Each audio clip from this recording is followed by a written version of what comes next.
Namaste friends, my name is LP Bhanusarma and I am the spiritual leader at Jeevan Vigyan. Through this channel, we are helping you to create a life that reflects inner peace and outer prosperity. Friends, we are trying to get into meditation and we are working on each step that comes as we start meditating. In the earlier episode, we talked about breathing, and today we're going to talk about one of the most important aspects of human life that is forgotten, that we've forgotten while we are trying to meditate, while we are trying to create a new life. It's all about the false sense of I, the identity that we have created. It's okay if we walk with the sense of I, the identity, but what happens is if we are trapped by that I or ego identity, we become completely miserable and then we lose track of what's going on in life. So today we're going to talk about the different aspects of ego and how to manage ego, and slowly how to eliminate ego and dissolve into our own pure meditative nature. What is ego? Is it something for real? The I that we are always talking about, is it existential or is it a mental construct? Scientists in Oxford University used advanced functional MRI scans to find out what happens when we develop that sense of I. And it's very interesting. They call it the default mode network. It is a false identity that we create to interact with the outside world. So there's basically, ego is an interface we create to interact with the outside world. And there are so many other researches. For example, neuroscientists have now started calling this the autobiograph image. And it is generated in the hippocampus, insula, and prefrontal regions of the brain. So basically, it's a dynamic concept. It's not a constant that we have been given. Ego or I is not existential. It is something that we created, human beings have created in trying to adjust with the world outside. So it's a false sense of self. It's a false identity we have created. That's why ego always hurts. I have heard that grade 8 student was given an assignment in his school to find out why is there so much of war between Israel and Muslim countries. The student went back home. It was a home assignment, and asked his mother, why is there a war? Can you tell me? So he started saying, see, there are so many people, and the big ones, the larger allies, they dominate the weak countries. That's why there is the war. And in this case, she said, Iran is justified in the war because it's dominated by so many countries. And when he was listening to this story, his father came in, tired, exhausted from the office. And immediately this boy ran to his father and asked him, Papa, now tell me, why is there a war between Israel and Iran? His father started answering immediately. He said, see, Israel is the most powerful country, not because it has power on its own, but there are so many other countries that defend Israel. So you should never fight with a powerful one. That's why in this case the problem is with Iran. Immediately the mother came to his father and told her husband, why are you teaching something wrong to your child? And the father started saying something. In a matter of minutes, there was a quarrel between the two. The student immediately, the son, got up and said, now I have understood what happens in the world. I have understood that it is all about ego problem. It is about you versus me. And I have understood everything. Friends, the sense of self is developed in different stages, but there are 4 different elements to it. The social self, that we project ourselves in our family, among friends, in the larger society.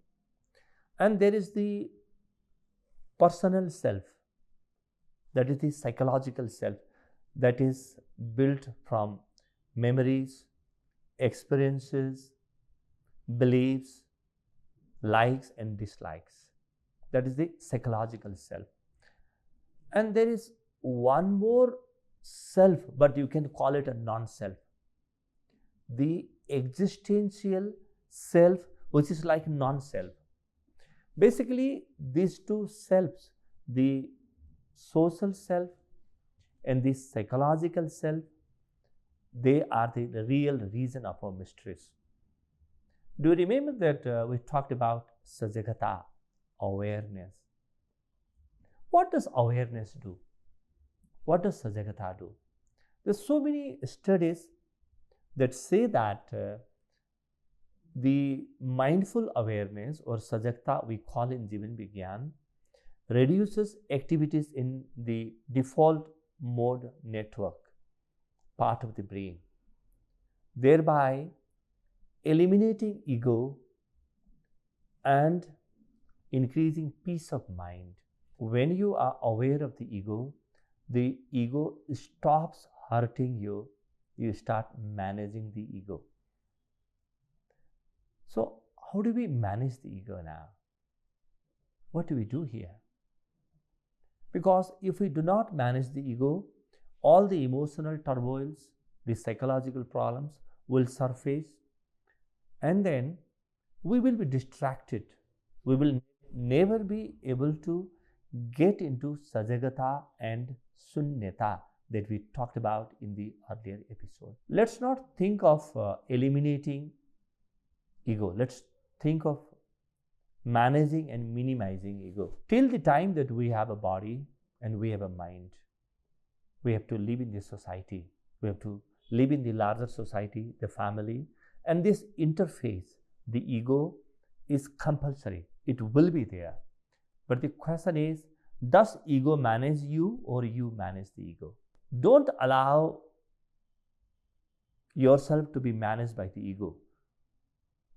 Be aware, be mindfully aware of everything so that you will be able to manage the ego. And when you manage ego, you will be living with compassion, you will be living with peace of mind, and you will be living a life full of positive actions. But when your ego manages you, you will be living out of amygdala, the reactivity center of your brain. Now, what do we do? The most important thing is not doing, but being. Look at these words, I, me. When you say, I am hurt, when you say, I am feeling bad, who is it that is feeling bad? When someone tells you something and immediately you want to oppose that, or there is some sort of conflict in your mind, you want to react, pause for a second and try to understand who is it that's trying to react. Because the larger non-self, your being, your very being can never react. It's your godlike nature. It's your divine nature. It doesn't want to react. It doesn't want to go into autopilot mode. But that poor sense of self, that poor ego identity always comes in the way. So in human interactions, be aware of everything that happens within you. So what happens is, we are aware of all the people in the surroundings. We know many things about other people. We know many things about other planets. We know many things about moon and sun. But do we know what happens to us when someone criticizes us? Nobody can criticize you because there's nothing like you. It's only the dynamic concept, the false sense of self that you have created. Just by listening to what I am saying, you will not be able to manage your ego. You have to be present. You have to be in your meditative awareness, in your sajagata every time. So when someone challenges you, when someone criticizes you, don't try to react, try to respond. That response mechanism is your true mechanism that will help you eliminate your miseries. And it will help you live a very, very peaceful life, irrespective of what happens in the outside. Secondly, be aware of the feelings and sensations that arise in you. When you start being aware of the feeling and sensations that arise in you, which is scientifically known as interoceptive awareness, you are completely away from the troubles. You have disassociated yourself from the trouble. You become a watcher. You become an onlooker, and you will not be disturbed by what happens. See, no one from the outside world disturbs you. It is your own emotions, it is your own sensations that disturb you. And same is the case with your psychological self, the beliefs, the memories, the false identities we have created, the experiences, the future projections, the likes, the dislikes. Be aware of them. Not only in human interactions, even when you are alone, you feel hurt. Many a times you go off mood, and the reason is none other than your psychological self. It is the curtain that stops your lustrous sun to shine bright, that stops the sun of your self, of your non-self, your meditative awareness to shine bright in life. You remember that coconut fruit analogy? The ego is the outer shell of the fruit. And see, since ego is a psychological construct and not something real, you cannot directly do something. You cannot use a scalpel to operate on it. You cannot cut it. You cannot do anything physically because it is your mental construct. Since it's a dynamic construct, you have to be aware of it dynamically, moment to moment. The moment you go away from awareness, the moment you go into autopilot mode, the moment you start becoming unconscious or unaware, your ego treads in. So you have to keep a constant vigil on your ego. And this is where the discipline of meditation comes in. Now, we have to be very careful when we talk about meditation practice that dissolves the ego. because it's a slow process. And remember, we have accumulated our ego, the false identity, over a long period of time through lives and lives. So it's not going to go away that fast. It's a complete biological process that's part of the human evolution. So you cannot dissolve it outright. This is where you need discipline in meditation practice. You have to maintain a constant visual. You have to be continuously aware. So that awareness has to be passive awareness, not an active awareness. Because when you go into active awareness, again your ego is at play. So one ego cannot control another ego. There's an inner conflict in your mind. So just be aware of whatever happens. So basically, mindful awareness or sajagata is non-doing, but just keeping a watch. It's not the state of doing. It's the state of being.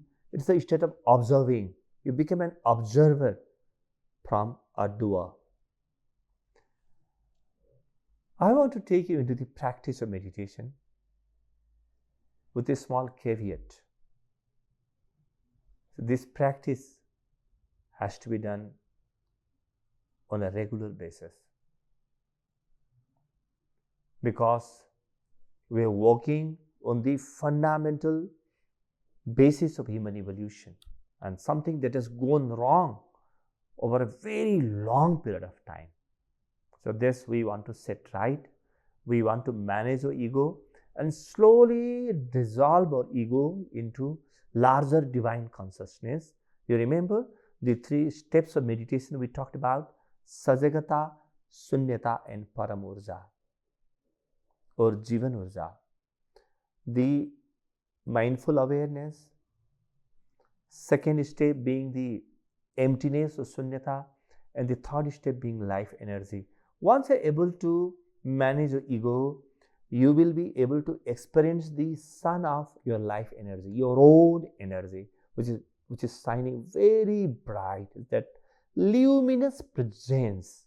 Now, without talking much, let's get into the practice of meditation.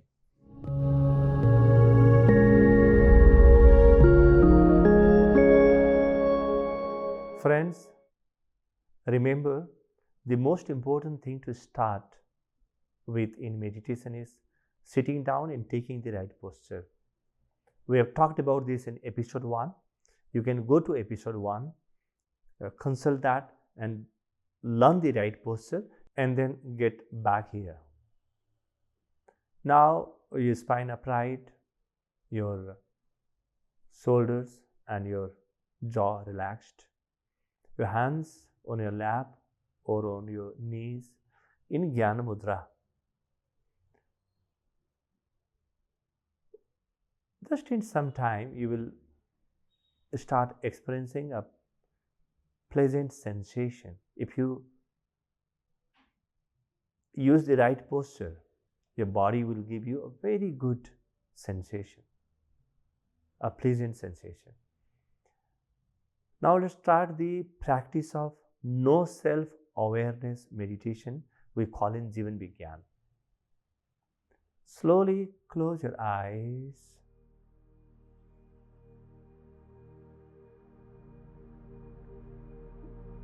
Now bring your awareness to your nostrils, where the air from the environment outside is touching your body on inhalation. The cool sensation. And on exhalation, the breath is giving you a warm sensation on your nostrils. Just be aware of it.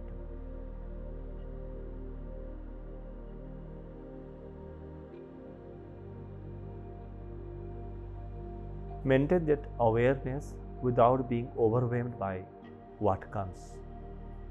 I'll be taking you into the depth of your own psychology.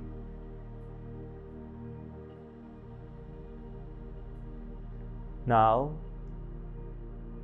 recollect a moment when you felt hurt or when you felt bad about something. There was that opposition in your mind. You didn't want that to happen. You were not accepting of what was happening. It could be anything. It could be a relation issue, or it could be your own inner mood. You felt bad about it. Just recollect that moment as if it is happening now, because somewhere deep in your psyche, nothing is lost. Unless you bring in meditative awareness to your memories and experiences, it can never be lost. It keeps haunting you as a ghost.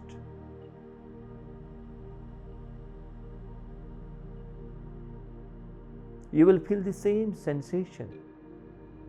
You will feel the surge in your emotions. Your face blushed, and you will find that your heart is aching. Allow that to happen. Do not try to control it. When everything is happening, bring your sajagata, the mindful awareness, to what is happening, not outside of you but inside of you.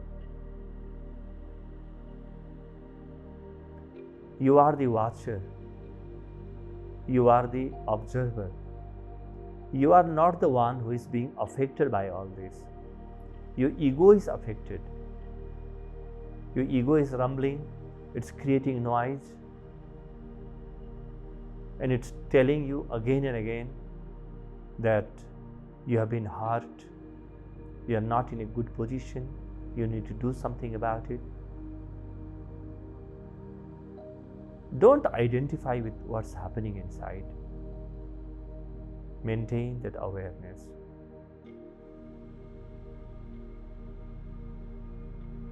Do not try to control anything. Allow all emotions to surface. This is the first stage of meditation, sajagata. When you are able to continuously maintain sajagata, slowly your experiences dissolve into your being. You have started feeling lighter, as if your body is expanding. Now, in place of your ego, in place of bad emotions, you are feeling a good sensation inside. Your ego is giving way to your real identity. Your self is dissolving into no self.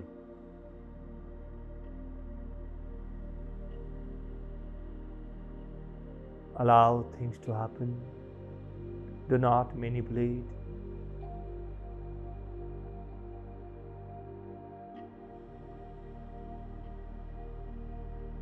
Do not resist anything. Do not try to control.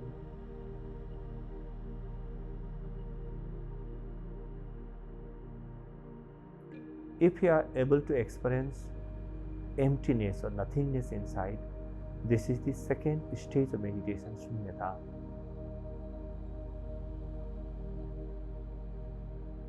To go beyond shunyata into your life energy, we have to sit down together and get into the practice.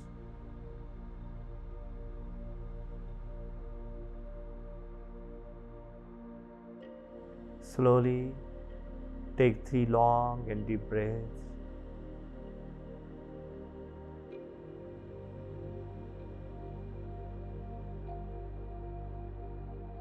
Now gently rub your palms together and apply the energy to your eyes and your face. Now, looking at your palms, open your eyes to the new world where your ego is slowly dissolving into no self. Interesting, isn't this? Wow. See, I'm unable to speak anything because the energy has taken over now. But then it's time for us to wrap up. Friends, we talked about ego, the self, the false self that we have created, how it is not an existential thing but a mental construct, how this has evolved over lives, over a long period of time. And most importantly, we talked about how do we manage our ego, how do we slowly minimize the effects that ego has on us and slowly dissolve into no self. This is what we learned today. I'm sure you enjoyed the whole process. Now, in the next episode, we are going to talk more about relationship, because the psychological self is internal, whereas the social self is all about relationships, connectivity, and whatnot. We want to learn how to create new type of relationships and connections where ego does not come into play, where the relationship is truly based on love, compassion, and positive emotions. Friends, starting from the first episode, we understood what spirituality and meditation are. Then we talked about mindful awareness, that is Sajagata. And then we talked about the different dimensions of our false sense of self, the ego. And we even understood how to transition from self to no self. Now you have realized your energy. The question now arises is, what do we do? From that energy, what's the direction that we want to give this energy that has awakened now? We will be talking about finding purpose in a chaotic world in our next episode. Hold your breath until then. Thank you. Namaste.